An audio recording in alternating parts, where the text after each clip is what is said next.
আসসালামাইকুম, বেঙ্গল কিচেনে সবাইকে স্বাগত। আজকে ফুলকপি আলু মাছের রেসিপি শেয়ার করে আপনাদের সাথে দেখতে থাকুন। প্রথমে কড়া বসিয়ে দিয়েছিলাম গ্যাসে, পরিমাণ মতন তেল দিলাম। তেল গরম হয়ে গেছে, নুন হলুদ মাখা মাছগুলো দিয়ে দিলাম। মাছগুলো উল্টে পাল্টে ভেজে নেব। যে সকল বন্ধুরা আমার ইউটিউব চ্যানেলে নতুন তারা সাবস্ক্রাইব অবশ্যই করবেন। আর যারা সব ফেসবুক থেকে দেখছে, যেসব বন্ধুরা ফেসবুক থেকে দেখছেন, আমার পেজটা ফলো করে আমার পাশে থাকবে। মাছগুলো ভাজা হয়ে উল্টে পাল্টে ভেজে নিলাম।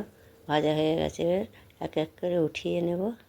দেখুন বন্ধুরা, মাছ হয়ে গেছে। এবার ওর মধ্যে আলু দিয়ে দেবো। আলুগুলো ভালো করে ভেজে নিতে হবে, লাল লাল করে।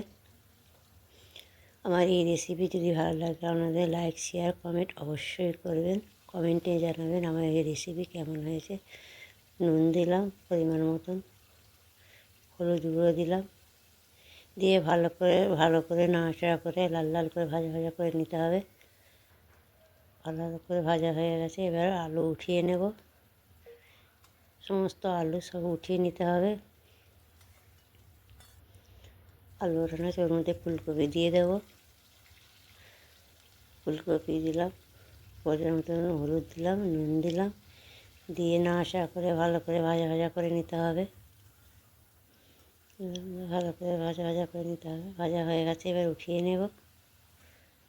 সব ফুলকপিগুলো উঠিয়ে নিতে হবে এক এক করে। সব উঠিয়ে নিলাম। এবার পরিমাণ মতন তেল দেওয়ার মধ্যে জিরে ফোড়ন দেবো। জিরে শুকনো লঙ্কা দিলাম। এবার নাড়াচাড়া করে নেবো, একটু ভাজা করে নিতে হবে। ওর মধ্যে এবার পেঁয়াজ কুচি দেবো।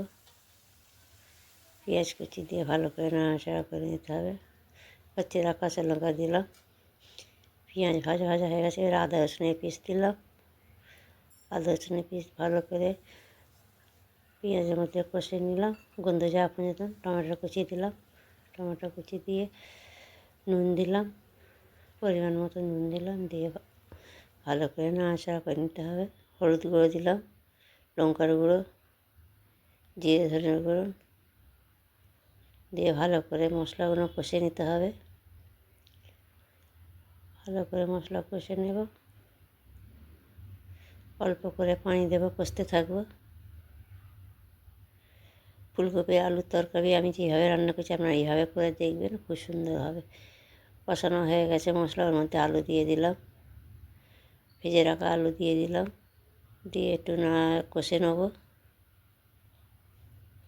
ফুলকপি দিয়ে দিলাম, দিয়ে এবার ফুলকপি আলু ভালো করে কষে নিতে হবে। ভালো করে কষে নেব ফুলকপি আলু।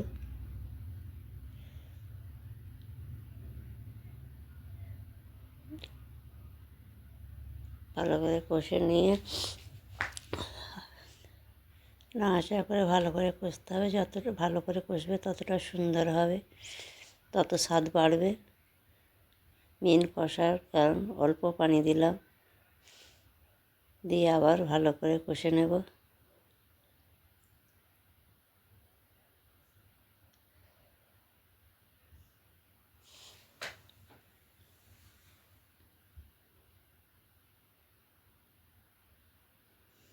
ভালো করে কষে নিতে হবে। দেখুন,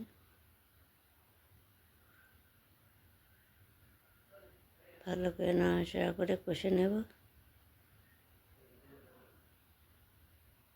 যতটা কষবে ততটা ভালো স্বাদ হবে। দেখুন কত সুন্দর কষানো হয়ে গেছে আমার। এবার পরিমাণ মতন পানি দিয়ে দেবো। পানি দেওয়া গেছে, চাপা দিয়ে দিলাম। ফিরে আসতে কিছুক্ষণ আবার ঢাকনা খুলে দেখবো হয়েছে কিনা। চিরা কাঁচা লঙ্কা দিয়ে দিলাম, আবার চাপা দিয়ে দেবো। চাপা দিয়ে আবার ফিরে আসছি কিছুক্ষণ পর, আবার ঢাকনা খুলে দেখবো হয়েছে কিনা। এবার ভেজে রাখা মাছগুলো এক এক করে দিয়ে দেবো। সমস্ত মাছগুলো এক এক করে দিয়ে দিতে হবে, দিয়ে একটু নাড়াচাড়া করে নেব। নাড়াচাড়া করে নেবে।